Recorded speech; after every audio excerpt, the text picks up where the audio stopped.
welcome to another episode of The Architects. And today we got Monday 7E joining us on the line. What's up, Monday?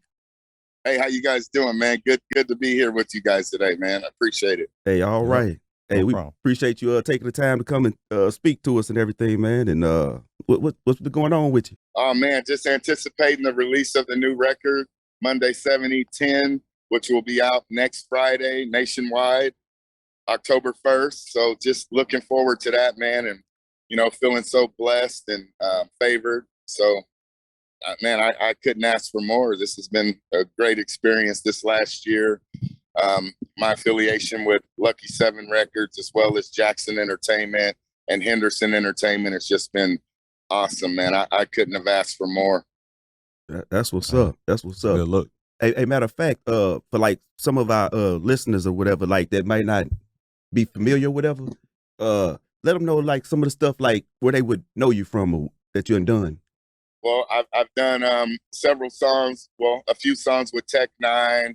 I've worked with Prozac, Chris Calico, Jay Casino, Snug Brim, Scatterman. A lot of some of the Midwest top artists I've been fortunate enough to work with over the years. And it's just been a really great experience, consistently learning. Man, it's just been great. I've done some videos, some television, things like that. It's just been an awesome journey so far. Okay, so we're gonna get straight to the questions. You tell us, Monday, like, where did you grow up at? I grew up in Olympia, Washington, about 60 miles south of Seattle. But every summer I would come to Kansas City to visit with my father and some of my family and friends. But for the most part, I've always lived on the West Coast in the Olympia, Washington area. So how was life growing up? How was life growing up in Washington? Yeah.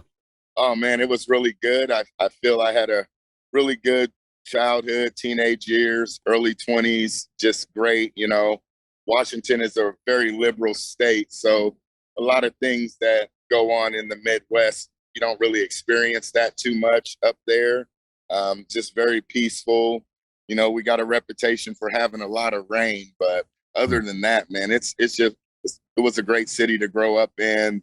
I felt I lived a really good childhood up there.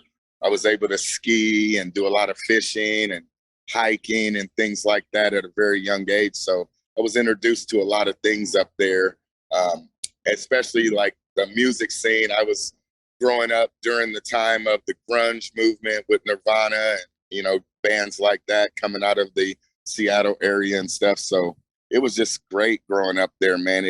I was introduced to a lot of things that most African-American young males aren't able to experience. So it was just awesome growing up there, man. I love Washington with all my heart. It's literally like my second home. I consider Kansas City my first home because that's where I was born, but Seattle and the Washington State area is definitely my second home. So would you say that's what influenced your music, helped? Oh yes, 100%. I think without some of the influences growing up in the state of Washington, I probably would have went a totally different direction musically and artistically. So it was definitely having an impact on what I wanted to do as an artist, because I knew at a young age that I definitely wanted to be in the music business and, everything that came along with it. So most definitely it molded the artist that I am today. Yeah, it's a good look. So what do you consider your genre of music? If I had to label it, I would say I'm alternative hip hop. Okay. I've worked really hard on being the alternative to what people are generally and normally used to hearing from hip hop artists. I like working with a band, live guitars, live piano, live drums, live strings, brasses, percussion, woodwinds. It's very important to me to have a very diverse music, when I'm producing music. And so that's kind of, I would have to say that I'm probably the alternative to what people are normally listening to as far as hip hop in the United States, for sure. I say, so who would be some of your influences then outside of hip hop? Oh man, Stevie Wonder, Prince, Fleetwood Mac, Billy Joel. I like Metallica is one of my favorite bands. Avenged Sevenfold. You know, just I have a very big, diverse selection of music that I like to listen to, and kind of, I would say, the songwriting aspect. I try to, you know, really dig deep into myself and listen to some of the great artists that I grew up listening to, and not mimic what they do, but as far as their work ethic and writing songs, I try to, you know, dig as deep as I can to come up with something really creative on every song, whether it be lyrically or musically. So those are some of my main influence. I would say my main influence would probably, you know, be the Stevie Wonders and the Stevie Nicks. I think they were great songwriters, and I try to channel that when I'm writing music and coming up with song concepts and stuff. What do you consider success as being an artist, and I guess just overall as a person? You know, just being able to influence people to, you know, maybe think outside the box, and more importantly, understand other people's position in life and not be judgmental. And success for me would just to be to influence the next artist to kind of take it to the next level. And it's very important to me that I leave music better than it was when I was introduced to it. So that's like my over what I would consider success. It has nothing to do with money or accolades, awards, or anything like that. Just being able to touch people in a positive way, and especially those. I had a song off my first national release called "Broken," and it had to deal with, you know, suicide and, you know, depression and things like that. I just wanted to basically be someone that people could listen to and kind of uplift them and get them through their day, and just let them know that they're not in this alone, because I've had a lot of adversities in my life, and I try to acknowledge everyone's struggle and try to make music that will uplift on a positive note. So that's success to me, is touching people in a positive way with my music. Yep, that's what's up. If you notice, like for all of our guests, usually they never say anything about the money being a success. It's a you know, it's just me acknowledging that. But I guess definitely honor the craft. You know what I'm saying? Oh, for sure, over everything and stuff like that. Yeah. So like, as far as like with the beats and stuff like that, like, do you make your own beats and produce your own stuff, or?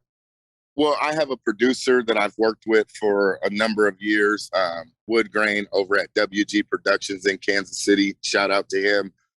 He and I have worked together for a long time, and we've kind of built this niche that I'm very comfortable in. And he's been able to, you know, help me co-produce every single track that I've come up with. In most cases, I hear the music first in my head, and then I'll go on to the lyrics. And sometimes it's the opposite. I'll get the lyrics first and then create the music according to what I'm writing. But, you know, Tech N9ne told me something a long time ago that I always agreed with is, you know, a lot of times the music will tell you what to write, you know. So it's pretty easy once I get the format of the music and the concept to the music, and it usually normally just flows very well after that. Oh, okay. Yeah, that sounds like a process right there, though. Yeah, yeah, for real. So how was it working with Tech? Like working with Tech N9ne and stuff? I'm sorry, I mean cut you off. Oh no, oh man, Tech is such a pro. I learned so much, you know, not just with Tech, but everybody over at Strange that I've had the opportunity to work with. Chris Calico, to me, is one of the most talented people in music, period. Prozac was great to work with. Learned a lot of things about the business through many conversations with Travis O'Gwen, the CEO over at Strange Music. So it was a beautiful experience, and I definitely plan on working with those guys in the future for sure.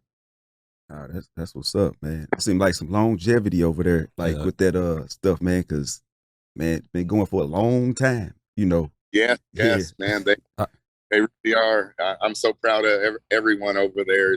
It's great. Even the artists that are no longer with Strange Music, I'm still proud of, you know, what they've been able to do over there and what they continue to do. So it's kind of like a model that I try to follow in some aspects as far as the business end, for sure, and kind of being knowledgeable about the business and things like that. So yeah, it was a blessing being connected with those guys over the last 20 years. So it's been really good. So like when you get into your creative process and all that stuff like that, like, and you came up with Charlie Brown and made that, like, how did you even come up with that? Like, and even thought of it? What was that thought process even like to come with that? Well, you know, Charlie Brown was one of those songs that was just so natural. You know, I was working with Jay Casino, doing a lot of things with him at the time.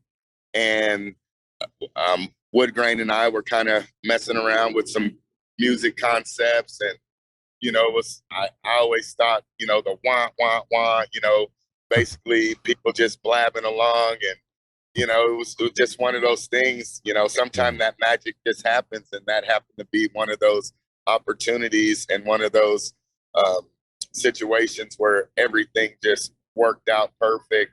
And although I recorded that song years ago, it came back to relevance here lately. So, you know, I tell any artist, don't ever think that it's over. Don't ever think that you released a song that probably isn't gonna get any traction, because I'm living proof that, you know, you can do a song and it might take a day, a week, a month, a year, or several years before it comes to fruition. So it's just been a great experience. And it's things like this and songs like Charlie Brown that really keep me motivated, you know, and so much faith in what I'm doing. And, you know, just a really genuine respect for music. And Charlie Brown was one of those situations where it made me really feel honored and blessed to be able to be in this this business, like, wholeheartedly, man. It's almost unexplainable, but it's just been a beautiful thing. And it's guys like you guys that are helping to push songs like Charlie Brown. And man, I just feel so good about it. I feel so fortunate that this is how this is going, and it just feels really well. I like it. I know when I was listening to that Broker album, it's Broker, right? Or yes. Okay, Broker. When I was listening to that Broker album, that Charlie Brown stood out on me, because I ain't gonna lie, man, it came on and I'm like, okay, like, that was good. Man. Yeah. I appreciate that so much. Thank you so much, man. Oh yeah. Hell yeah. So how long have you been in the game, like doing the music? You know, I wrote my first song when I was 7 years old.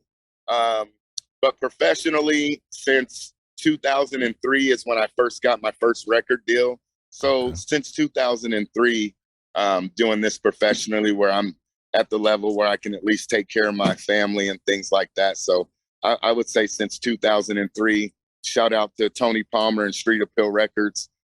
They were the first people to acknowledge what I was doing and, you know, putting their money behind me and their time and everything. So Street Appeal Records is totally responsible, along with myself, for, you know, where I am today in this. So it's been about since 2003 is when I got my first real record deal. So. Man. Oh, nice. Hey, that's a blessing. Hey, definitely. Hey, matter of fact, we're going to take a break real quick.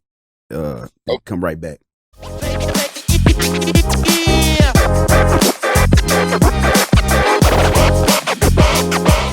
So you said 2003 you've been in the game since, right? Yeah, I got my first record deal in 2003 with Tony Palmer and his label Street Appeal Records. I had a song called Hunting for a Rap Star. He had got wind of that and he really liked it. So we were able to um, hook up, and I was the first, well, I think I was the second artist that he signed to his label. He had a rock band that he had signed before me. So I was able to work with that band as well as Woodgrain over at WG Productions on that first endeavor in the music business. So, you know, the rest is history, man. Yep. Do you think like is anything that you had done different in your career that you look back at now and you're like, okay, yeah, if I was me like now and my knowledge of the business and knowledge of like entertainment industry, that I would have done different because I'm, you know, older with the experience now? Is it anything that you can pinpoint like, okay, yeah, that right there, I would have really did different. It came out different. Man, I really appreciate that question because yes, there are several things I would have did different. I would have paid more attention to the business side and the administrative side of the music business. I basically didn't really know that side of it. I was just more focused on the writing and the production side of the music portion of it. Right. So yeah, if I could change anything, and it would be to have paid more attention and really indulged in the business side of it with the publishing, and maybe not trusting record labels. And I'm not in any way inferring that I had a bad experience with Street Appeal Records, but there was a label, and I won't say their name, that I signed to after my stint with Street Appeal Records, and I signed a very bad contract. I trusted that the contract was going to be amended. I should have consulted with my own attorney instead of dealing with the record label's attorney. So there were some crucial mistakes that I made on the business end that I do regret, and that would be one of the things that I would like to go back and change if I could. But you know, at least now I know, and I'm able to be a lot more, I won't say that I scrutinize. Yeah, I will say this. I scrutinize the paperwork and the contracts and things like that a lot more than I ever did because of my bad experience with this particular label that I was signed with at one point. Mm-hmm. Yeah, I can imagine how that would twist your, push their vision to make you like always suspicious of what they might be trying to slip under there to get you or something like that. Because I think I would be paranoid enough if I got in the past by some label or something like that. Not saying that happened to you Monday, but I'm just saying. Oh, it did, man. Believe me, off the record one day. When we're off the record one day, I definitely like to tell you some of my stories, man. It was pretty bad deal. I went through. I didn't realize it at the time, but I went through a major depression. The first Monday 7E national release was just called 7E, and even the artwork on the album was dark because I was in such a dark place. Wow. I've always considered myself a real strong, proud man. So I didn't even recognize that I was depressed at that time. Now that I look back and I listen to some of those songs, it just oozes out of the songs because I was in such a dark place and I didn't understand depression at that time and recognizing exactly what it was I was going through. And I was like really, really majorly depressed.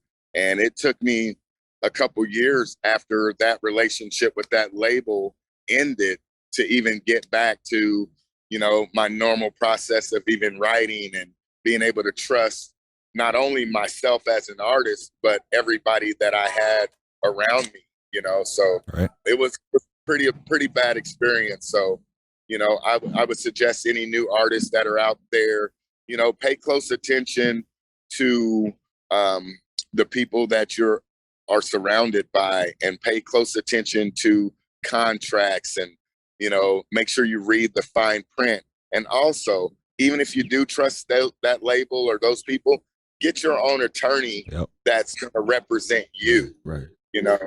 So that's just so important. That's one of the things that I wish I would have done, you know. Yeah, that make a lot of sense. It is. That's crazy because you know, a lot of people wouldn't even see that or even like, you know that. You know, they just think of the good parts and the glamour and, you know, all that, and don't even realize behind the scenes, you know, everything and all that stuff. So that's deep, man. Yeah, it was a wild ride, man. That's for sure. Yeah, that really that's crazy. Even though you said it affected you so much that you know, you can look back at the record and, you know, be able to get pretty much transported back to the time when all this stuff was happening. You can realize now that you were depressed and you know, it messed you up to the point where you couldn't even get back on whatever, you know, positivity stuff that you were trying to do. And you know it affected you then if it, you know. That's for sure. Do you think like when people be going through stuff like that and like they put it into their music and what's the name? That's when like they be creating some like good stuff, or you think it affects it bad? I think it goes kind of both ways, you know, because, you know, there were moments recording that first record that I was in and out of depression. Like I said, I really didn't realize exactly what I was going through, but there were some bright spots and parts of that record. But for the most part, man, you know, even some of the content that I recorded, like I would never record that, you know, and I didn't record anything close to that after I got out of that situation. So I would say for the most part, I would have to say it kind of affected my artistic abilities in kind of a negative way, to be completely honest, you know, because, you know, I wrote about a lot of dark things and things that I had told myself I would personally never write or be a part of certain subject matter in particular songs. And I fell into such a dark place that I, you know, found myself kind of writing some negative things sometime, and things that weren't productive, and more importantly, things that I really didn't stand for, but I let my emotions during my depression kind of fuel some of that, some of those thoughts and some of those ideas, you know. And after that, I've been so careful on what I write. So it helped me grow for sure. Oh, okay. Yeah, definitely. So do you have any, is there anybody in particular like that you would like to work with in the future or anything like that? Oh man, you know, my bucket list for real is kind of short. I would love to work with Stevie Nicks. I would love to work with Stevie Wonder. I would love to work with Metallica. That would be like oh man, that would be great. I'd love to work with Bruno Mars. Man, it's not really a short list, I guess. There's a lot of people I'd like to work with. Migos, because I kind of like some of the things they do. Not everything, but I like their vibe. And you know, I've heard that, you know, my song Charlie Brown is really doing a lot of good things down in Atlanta and Miami right now. Shout out to Club Live in Miami.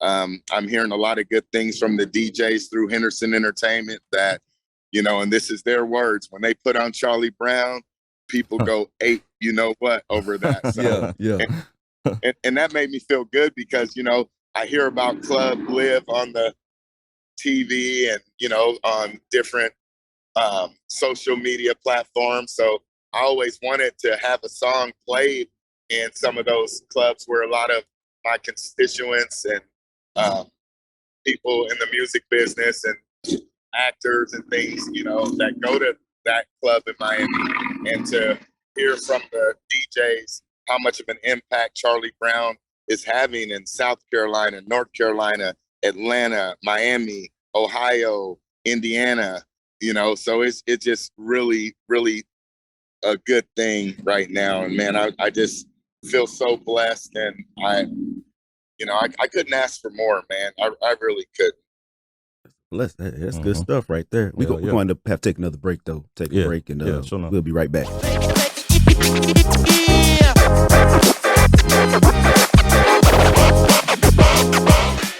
I just had a question about your if you want to elaborate about your business ventures outside of the entertainment industry to the people that don't know. Hey, yeah, I'm currently signed with Talented Unlimited, which I do a lot of auditions for voiceover work.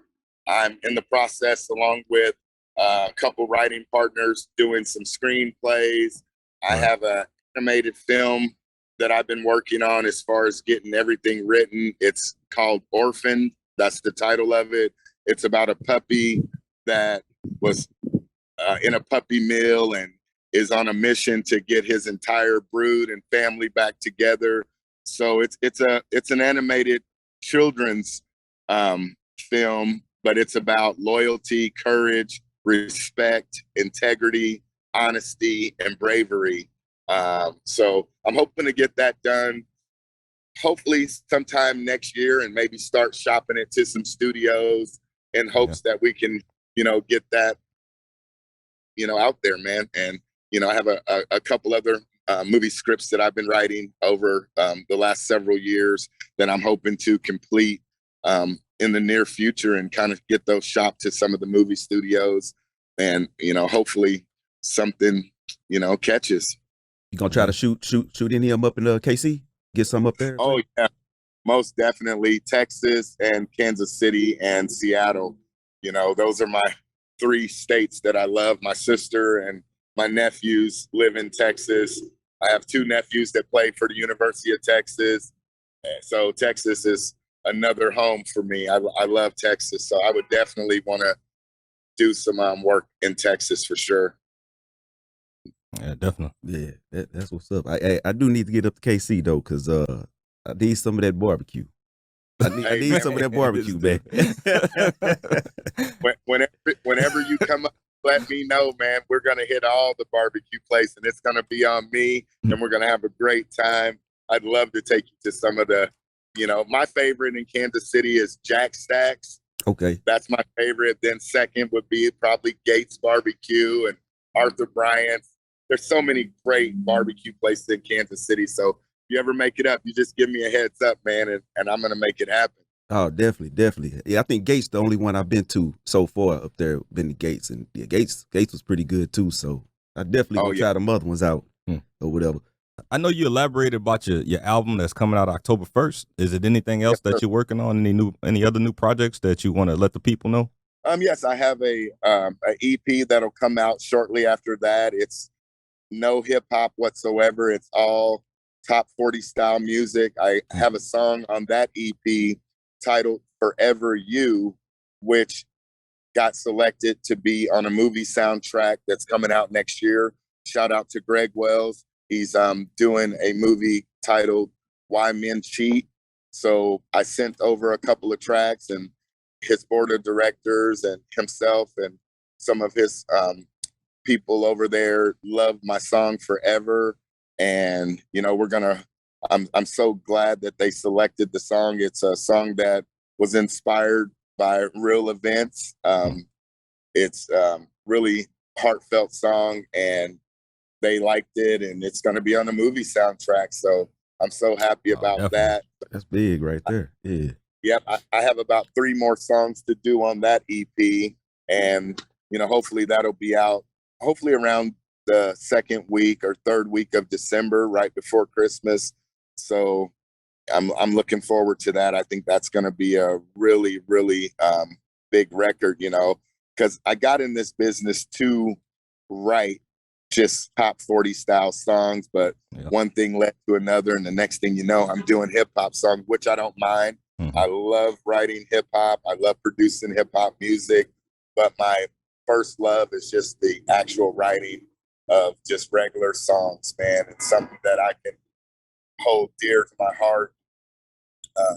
So yeah, that's what I'm doing right now, is getting this EP completed and looking forward to releasing that on the world and kind of getting back to what I got in this business for, which was to write, very good quality songs. Yeah, it always starts out as one thing and ends up in something else. That's how it always goes. It does, man. It does. That's the cool. I guess that's the cool part about this business. You know, you never know what's going to happen, and you never know what's really gonna the people are gonna gravitate to. So, definitely really cool. You're right about that. Because sometimes they go to the stuff that you don't think that you like, and then it's like, hold up, this is the one, take it off and stuff like that. Yeah, for real. like for instance, when I sent over the songs to the director and producer of the movie Why Men Cheat, you know, I was thinking he was going to choose, you know, well, I was hoping that they would choose at least one, but the one that I least expected for them to choose is the one that they chose, which was the song Forever. And I think I sent you over a couple songs at one point too. Yeah. I think Tattoo Cherries on a Princess and Pouring on Sugar.